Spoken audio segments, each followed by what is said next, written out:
Good morning, folks. We're back on Unfiltered. You know, this is the show where we talk to guests who we tell. Listen, this show is called Unfiltered, so please say it like it is. And of course, I'm in the office of. I was with him not too long ago, and because of the reaction I got, I decided, okay, Roma, you know the saying: if it's good, it must come twice. So from the reactions, I just assumed this is so good. So it might come twice.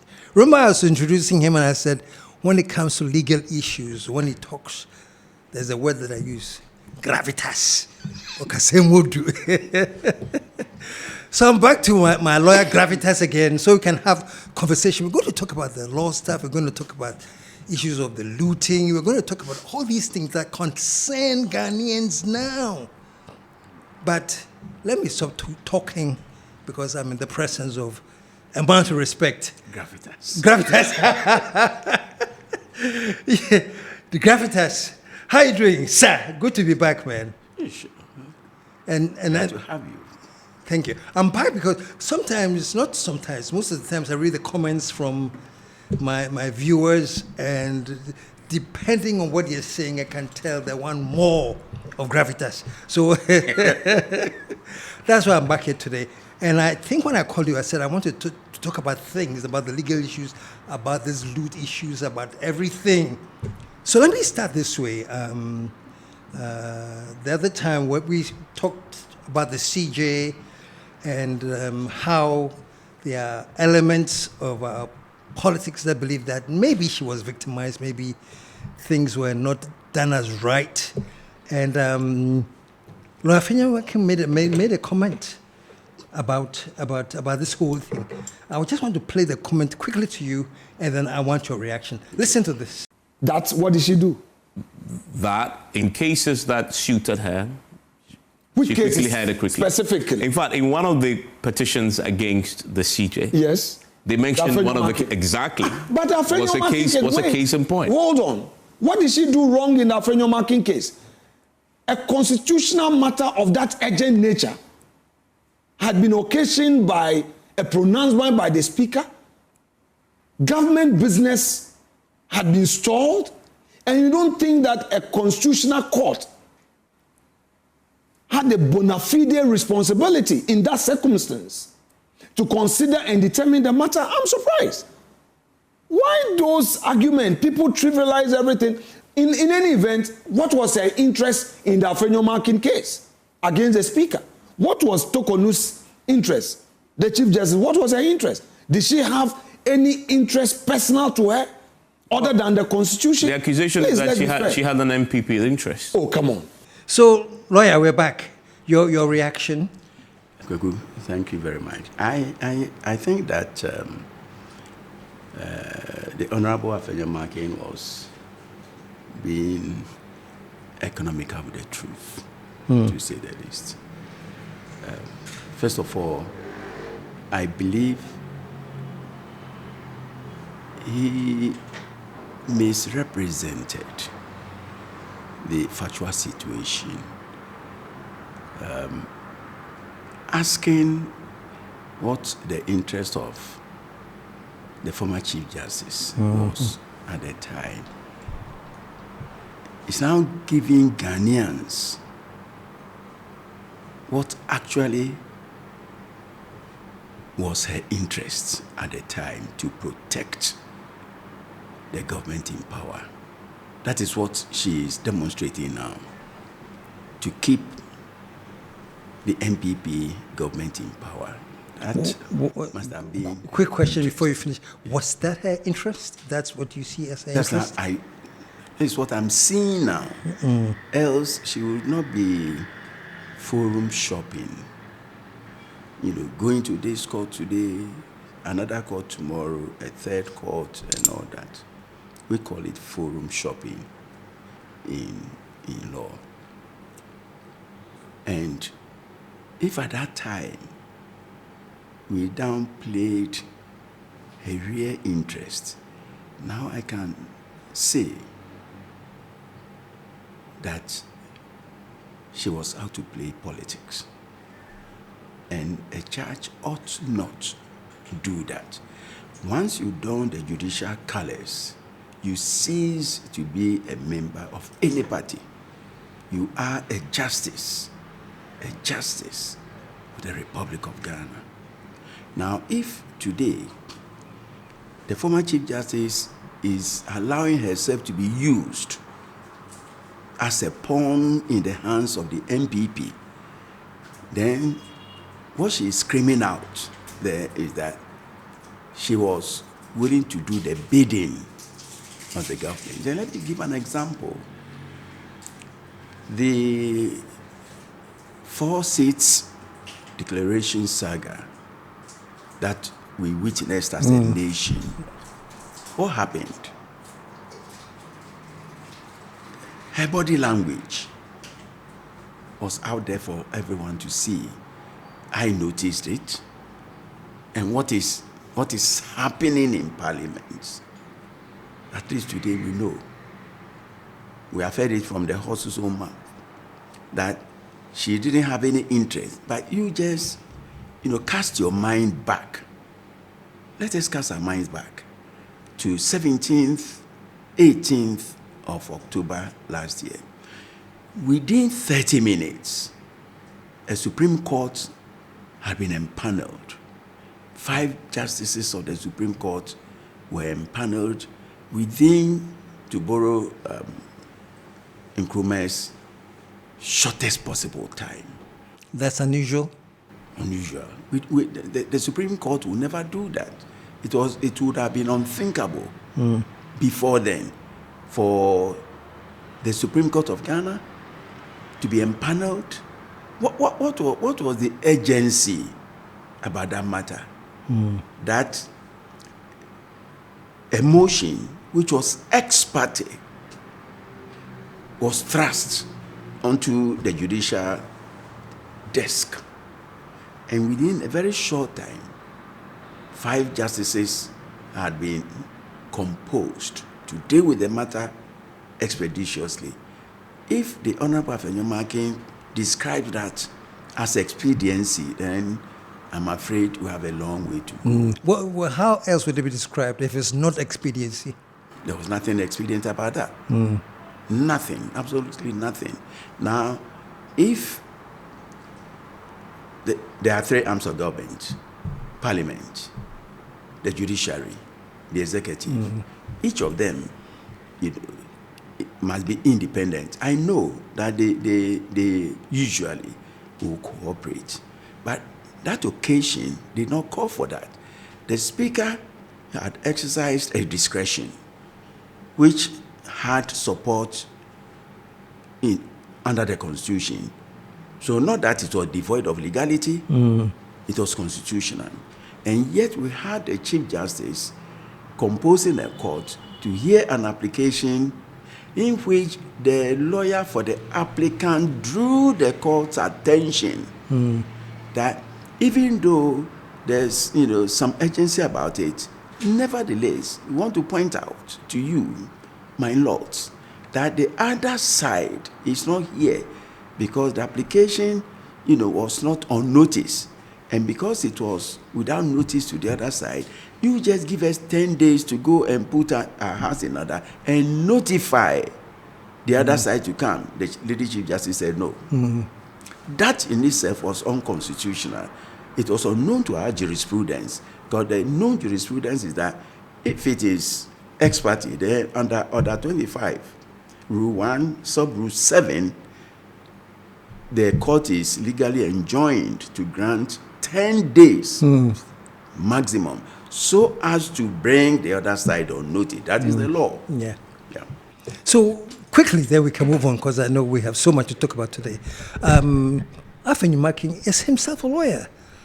Would this information that you are sharing with us be unknown to him, or you were thinking he just didn't pay attention? I guess if you are politicizing everything, you don't see things the way the ordinary human beings will see, and appreciate. You are in another planet, so you see things differently. Now, I heard, the Honorable mention that the committee that the president, set up in consultation with the Council of State consisted of 4 justices. We see the conduct of the Puaman Committee as a travesty of justice. I mean, what that committee has done, the purported recommendation, should prick their own conscience, all the committee members. A referral has been made to you as a committee, and at least 4 of the members of the committee are judges, a retired Supreme Court judge and 2 sitting Supreme Court judges. I mean, that's unpardonable, because under Article 146, Clause 6, the committee, the composition has been spelled out. 5-member committee, 2 must be justices of the Supreme Court. The remaining 3 must neither, be members of the judiciary, nor members of parliament, nor the. So how come that, for him to say that there were 4 justices of the Supreme Court, the president, would have violated the Constitution. But that's not what we are in Ghana. We all know that the Puaman Committee consisted of, Scott Puaman as chair, Kwame Esiedu, the other justice of the Supreme Court, and then 3 other persons, 5. So never 4 justices of the Supreme Court. That was false. And therefore, it makes the argument flawed. Yeah. See? So your final conclusion was that the CJ must have had an interest. Sure. At least what she is, her present conduct leaves much to be desired. If she didn't have any interest at the time, the writing on the wall now is that, it was underneath. She suppressed her true feeling. It is now that the thing has, is manifesting, and everyone is seeing, reading, along, side what she's doing, and I don't think that she's doing any credit to herself. The picture out, there now is that she's been a yo-yo, and being used by the NPP to attempt to keep, the wheels of governance grinding. Let the wheels of, governance grind to a halt. And then what will happen will happen. And then maybe she will be a beneficiary. Who knows? But what in the final, so we can move on, what is your final advice to resolving this case, or just killing it once and for all? I think she must be ignored. The president must ignore her. She must be ignored. Nothing will, stop her from going on the rampage. If she's trying to rape, the nation, it's on to her. But I think that the pieces of advice that we have given since October last year, if she had heeded those pieces of advice, she will not be where she finds herself today. So I think the whole nation must allow her. She's treating the office of Chief Justice as though it were her personal property. Let her put it in a handbag and walk along with it. That's all. Yes. And that is lawyer Ansa-Asare for you. And as I call him, we have had a bit of gravitas in there. Let's move on, because lawyer, there's so many things that is on the minds of Ghanaians. Everywhere you turn, it's the question of the loot and the cash that's been amassed and stolen and all sorts of things. And I remember talking to you about that. I'm sorry I couldn't get into that aspect of things. And you quickly hinted that it's funny that all of Ghana or all of us worried people are just worried about money. But you said it's not just money that has been looted. Let me keep quiet now and let me hear your particular concerns with this whole loot issue. Kwaku, sometimes I ask myself questions. What have we done wrong as a nation?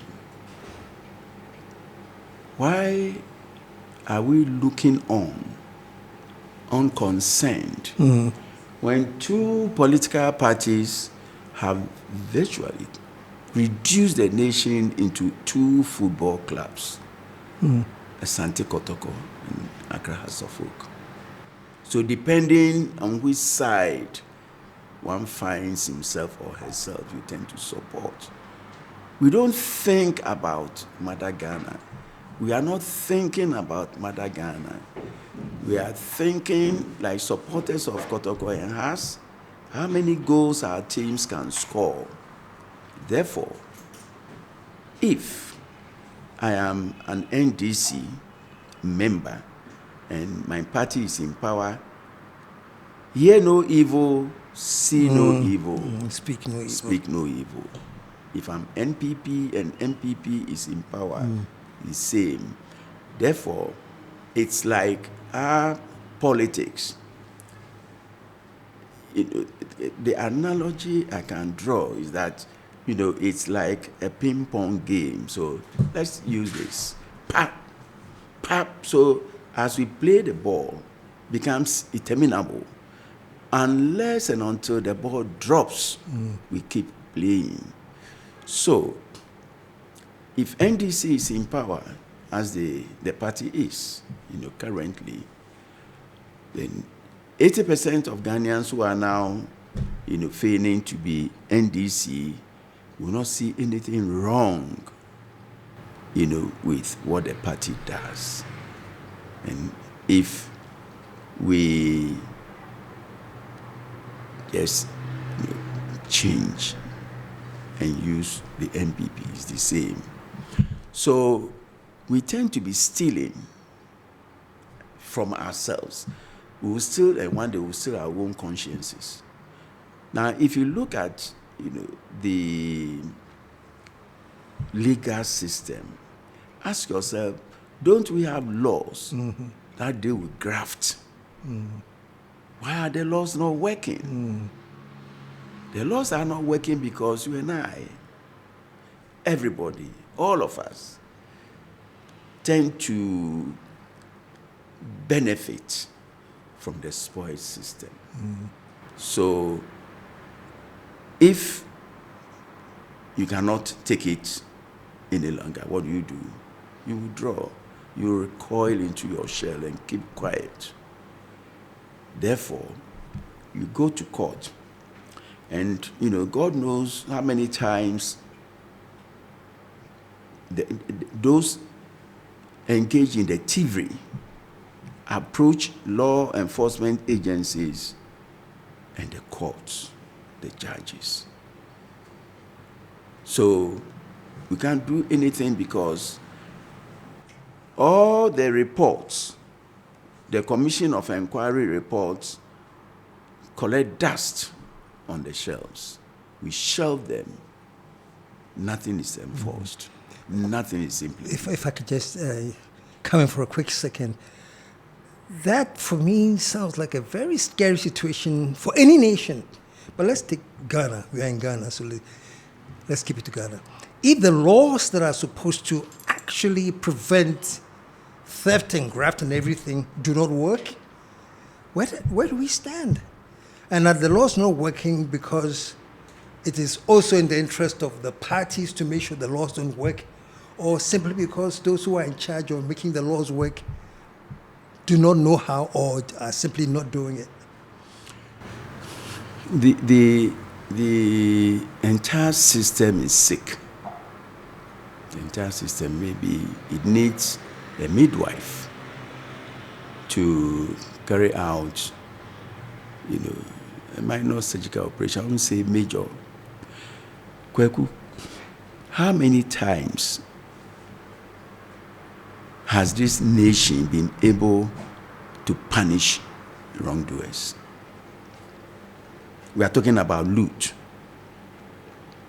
How many of our ministers have been punished or even stigmatized? Elsewhere, they will name and shame you. They will recover the loot and imprison you. Anybody who has stolen anything from the government must start running now. It is vicious. It is serious. It is a process that is not controlled by me. Experts, crack experts who have the skills and the expertise to identify the problems and to trace where the assets have gone. Anybody who has had anything untoward to do with government resources must know that the most stunning moment of comeuppance is around the corner. And we took this approach so that it doesn't become a political witch hunt. Nobody says, well, they persecuted him when he was in the opposition, now it's payback time. There's no payback. An objective, scientific, proper, professional process that determines what happened. And we're not doing it to punish anybody, we're doing it in order to correct and to lay down some bright lines about not only those who were there before, but those who are there now and those who will come in the future. Now they know there will be a forensic audit. If you steal, you embezzle, you will go to jail. It's as easy as that. Doesn't matter who you are. Here, the loot will be shared by the people who have been entrusted to go and recover, including the courts. That's a very sadly and very serious allegation, basically. The courts. Because, you see, unless you get very close to where these cases are investigated and adjudicated upon, you will never know. Why is it that we know that if Ansa-Asare sells 10 cedis, he may be jailed and expeditiously. A minister steals millions. Oh, his newspaper, sensational headlines. That is all. Misappropriation. It was stealing the... Now, when ministers are stealing millions, it's no news. But a headmaster misapplies a PTA dues, bad press. So it means as a nation, we don't even know our priorities. Is it that we don't know, or we know, but for whatever reason, we hold back? If you know and you don't do it and hold back, it is as if you don't know. The two are the same, isn't it? If you know and you forget, it is like not knowing. But on Sundays, and let me share with you where our sickness is felt most. Go to any church on Sundays. Those who loot, big collection, dues, into susu dudu, tithes. Is anyone hearing me? God loves a cheerful giver. If you have, I can see somebody there. God is saying, and you see this poor old lady or old man, something towards, where, they have, the bowl, and then the last they put in. And then the big people who steal will sit behind and, give huge millions, and we adore them. Yeah. So all of a sudden in this country, pastors outnumber teachers. You have more pastors than teachers. More pastors. They outnumber them. You see, everyone is now going into, commercial scripture. I call it commercialization of the holy, word. So unless our courts will work, unless our law enforcement agencies will work, but they can't work, because when you are paid 3,000 cedis at the end of the month, and you see a minister buying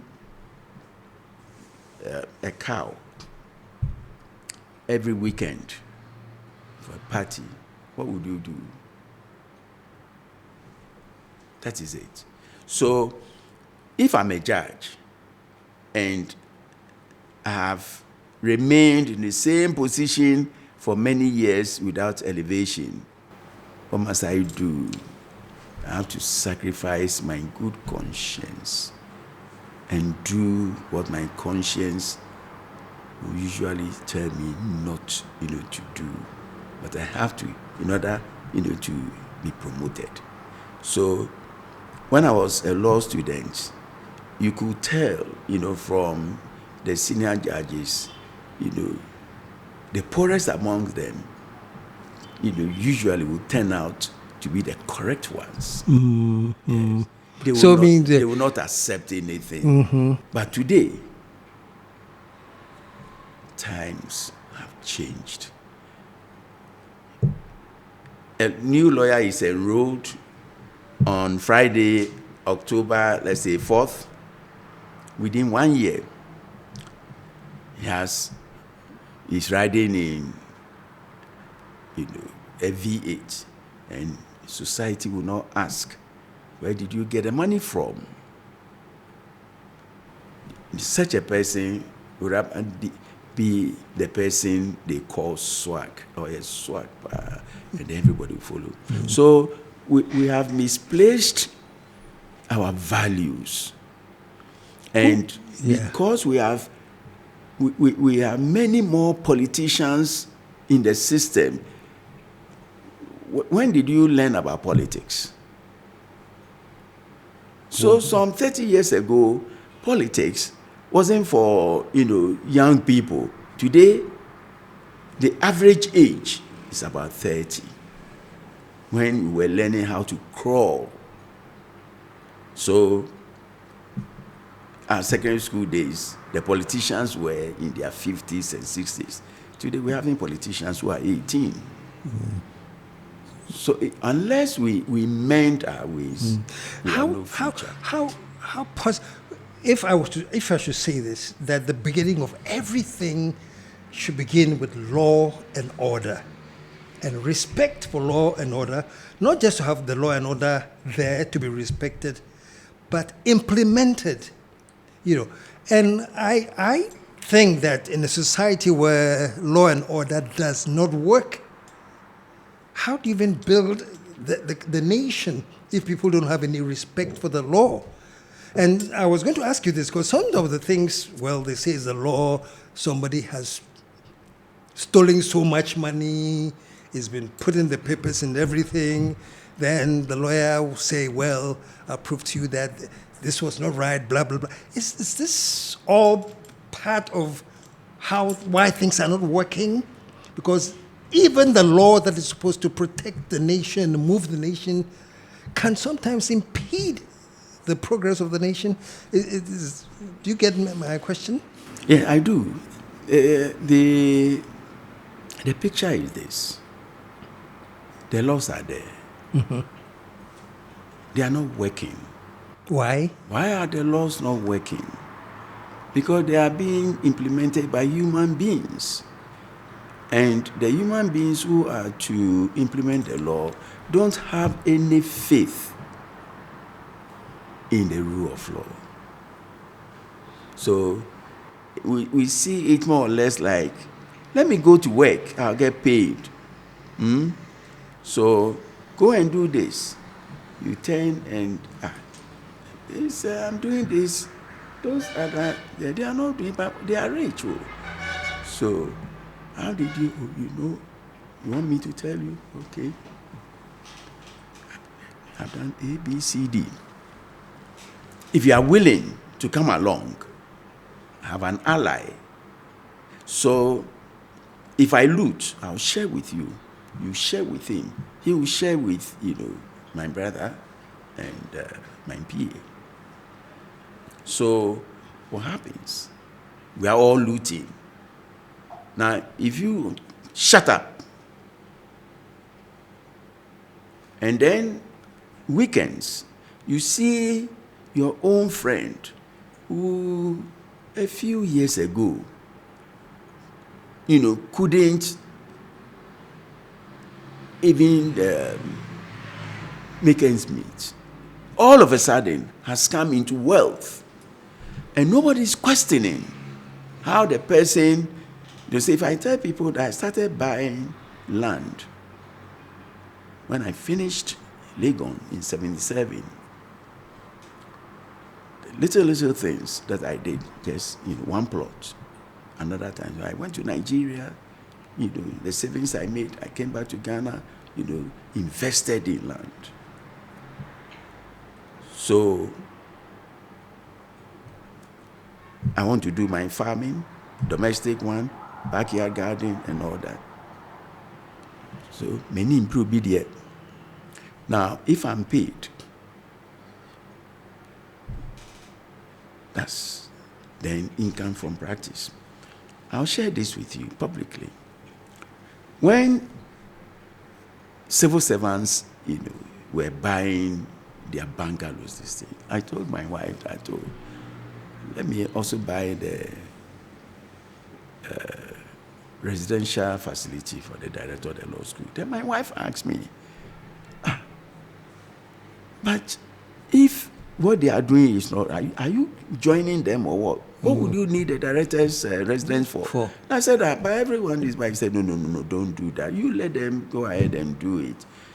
The little one we have in Latte, let's just, be content with that. So I said, okay. So I went, to school next day and shared the story. But a friend I had called me, he said, I said, oh, no, but you see, sometimes you have to listen to your wife. But go to Laboni, where, I lived for about 13 years. You have people who have retired, still in government bungalows, even can die here. And not that we don't have data on government property, we have, but everyone is stealing. So what? Yes, so the policeman, to go and effect arrest is himself stealing. You see, the judge who will be sitting on the case has also stolen somewhere. Stolen something. So to be honest with you, our judges who sit on land cases have shares in the land. They have a booty in the land. So you're thinking I'm in court, I have a judge and I have a case. So the system is not working. We are not serving justice. The other day I said it, I told you, I have written letters, to previous governments and this government, that people's, lands, family lands, individual lands, in the hands of lands commission have been converted into, a farmland for the land officials. And when they go to court, what happens? The judge will make an order. Lands Commission will not obey the order. What happens? People are being promoted. We've written petitions. I wrote to a minister that this particular person forged documents. So lands officials designing fictitious documents for their friends to take other people's lands. So all we see today in Ghana is appropriation of people's lands. So You go to, areas where government has acquired lands compulsorily. All of a sudden, they have become, lands for individuals, ministers.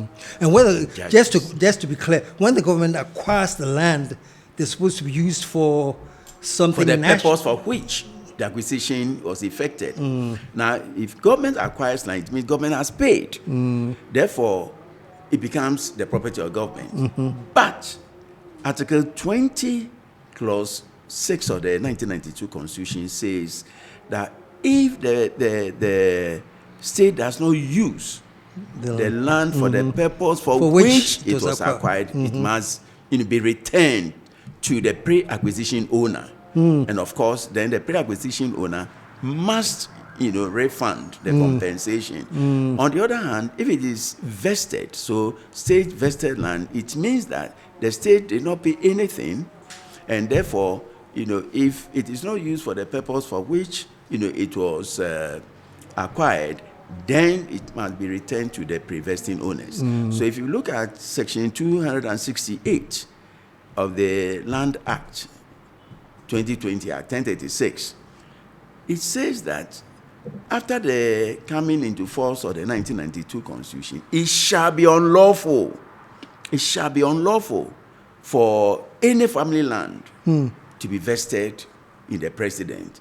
Since 7th January 1993, government is still, vesting family lands. And ignorance. Ignorance. I was going to ask that. Ignorance. And therefore, the politicians, are feeding fat on our ignorance and stupidity. You see? So they know, now we know the farmer nyame, they won't do anything. So now, Lands Commission has become Lands Commission GRA. These are the two areas that our children will now want to work. You ask your child, why do you want to work at lands? Oh, scout up, I'm So GRA, Customs, Immigration, Lands Commission. You finish university today, tomorrow you are there within, a year, you have 10 story buildings. How many people are questioning these nefarious acts? We are watching because, we are also beneficiaries. So they bring the loot and we all partake. I see. That's it. I see. So that's the whole issue here, that we'll talk about the loot and this has done that and somebody has done this. But it has become a circle of looters. Sure. And that circle includes politicians, includes pastors, all of us, judges, us, everybody is in that circle. Sure. So are we kidding ourselves when we say we're going to break this circle? We can't. Can we? We can't cleanse ourselves. We can't. Wow. I mean, we are all partakers of the loot. You see, and weekends, people who loot organize big parties and they invite ministers, cabinet ministers, friends of the big shots, family members, and they all go. So today, our politicians are trying to create dynasties. So our presidents have started, all of a sudden, creating dynasties. Our MPs, dynasties. So if something happens to a husband, the wife must immediately, succeed. So we are all of a sudden becoming successors. So husband dies, the surviving spouse, and then from MP to minister. So our children are now, walking into our shoes to do what? To replace us. You see. So many years ago, the teaching profession was like, the profession, apart from law and medicine, that people, inch to enter. Today, I want you to say, no. And they're teaching them, Kai, even the way they would describe. Quick story. I think what I heard was when my father approached my mother's family to get married, they were not that thrilled with him in terms of his finances or anything. But our teacher knew. I'm sorry for giving up the secret, but so that was my father's card. He hadn't entered the priesthood yet. No, not priesthood, not a teacher. Before I got into priesthood, I became a big time moderator. He was a good teacher, well-respected teacher. So but it's a serious issue, and I think that you see the problem is that we need to strengthen and resource our law enforcement agencies. We need to re-examine ourselves as a people. Yeah. To inquire. Let us interrogate ourselves. See where we have, gone wrong. Maybe we've sinned against God. And this is the punishment, the divine punishment. Otherwise, it's senseless. Sorry to cut in again, but to what extent can we blame sometimes culture and our traditions? Because in our culture, it's supposed to give respect to anybody.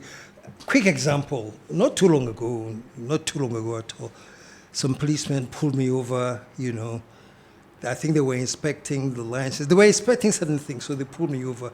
As soon as he came to me, sorry, he was begging me. And I said, listen, no, you're doing your work. If you're doing your work, do your work. No.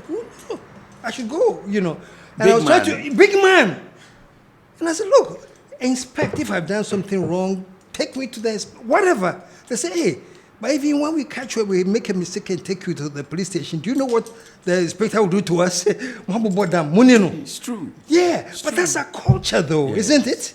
Yes, how do we now get people to start thinking that these cultural things that we call respect are really killing the nation? I think it is something that it will take us many years to try to change. Change that, yeah. It's something that I don't think can be changed. What we need to do is to be able to distinguish between right and wrong. It's a moral issue. Yeah. At bottom, it's a moral issue. If I do this, it's not going to help Ghana. And if I see my neighbor in some wrongdoing, I should be able to educate the person or alert the other neighbor to be wary of what this other. So, from Nkrumah's days to today, a judge must be politically correct in order to move on. Move on, yeah. If you are politically incorrect, you stay where you are. You stay where you are. Into a magistrate board after 22 years, some new person, discovers you, and then they take you out of the room and, that sort of thing. Unless we change that. But if we had a system which will reward merit, there goes. Yes. The system that will reward merit. Merit, yes. How do we create that system since it's so lacking and all of us talk about it, but nobody takes the next step as to what do we actually put in place to make sure that is implemented. Starts from the home. Start from the home. So sometimes, the story I shared, my wife, telling me to my face that what you are going to do is wrong. Why do you have to buy something that... Where is the Chief Justice's official residence today? Do you know where it is? No. How many Ghanaians have questioned, why the official residence of the Chief Justice has been converted into a training center? When the former president was demolishing the residential facilities for justices of the Court of Appeal and Supreme Court, how many Ghanaians were able to raise anything at all? You mean for the cathedral? For the cathedral. That area used to house justices of the Court of Appeal, High Court and Supreme Court. Mm-hmm. So sometimes let us blame our leaders, the president, the vice president, the speaker, the chief justice, the chairman of the Council of State. These 5. Let us blame them. So you know what? Now, this year, next year, and the coming years, I'll be advocating for change. That the next president must be a woman. Oh, wow. Oh, yes. Kweku, we've tried our fathers. Nothing seems, to be working. Maybe our mothers will make the difference. Yes, make a difference. To bring about the desired change. So the other day on, another platform, I said, let Professor Jane, Nana Pokuajiman be the next president. Seriously, I think after, President Mahama, let's give, our mothers a try. Maybe, the way our mothers do things, they do things differently. Sometimes your mom, your wife. But if our mothers are going to be, instruments of change in this country, maybe things will change. But where we have reached now, if it should continue, there'll be no Ghana one day. And you have believed that perhaps if we give the woman a chance, perhaps God will hear our supplication. What do you think we have done wrong? Let me just guess. From everything we've experienced and greed. Yes, greed. That's what we are paying for now. We are paying for it now. That's the bane of our society. Yes, avarice. The insatiable desire for power, for money. Even now, it says sikedro. Sikedro. Obiwa. It's normal. So, have you heard anyone dying of hard work? Tell me how many people you have heard in your lifetime have died as a result of hard work. So you want to work, to improve. Hey, Janade, Abaye Jumaya Odia. Abaye Jumaya Odia. Na kweku. Now, we. And okuta vit, okuta we. Now, so you ask your friend, you know what? We call something over the bar. So you go to, bank, any bank. The carbon. Carbon, yes. Sometimes they will, mislay it. So draw it a little so that the original, what you write, on the original will not appear on the carbon, and therefore the carbon copy will not tell, the actual story. And that is how our banks are looting. So you go, to another place, the GRA, they tell you, long room, if you go to, the harbor, long room, what the faha, so instead of paying the tax, to the state, ends up in the pockets of the official. What happens? All of a sudden, GRA, if you don't pay your PE, they add about 125%, and the court will endorse it. They take you to court, but it is unlawful to charge much more than what the norm. But they will tell you, but that's what the law says. And then lawyers, of course, will go and articulate, the issue and bring to the attention, of the judge that, you have not paid your PE for a certain number of years. And at the end of the day, the person who will report you and actually secure the conviction gets 30% of it. So the GRA people are always inflating. And then you tell the judge, but my submission is that this thing is wrong. Say, how is it wrong? Is it not the law? This Christmas, go to judges' homes and see where, the executive, will be having lunch with parcels. If every Christmas, our politicians will be flirting with our justices and giving them money, where do you think, the justice is heading towards?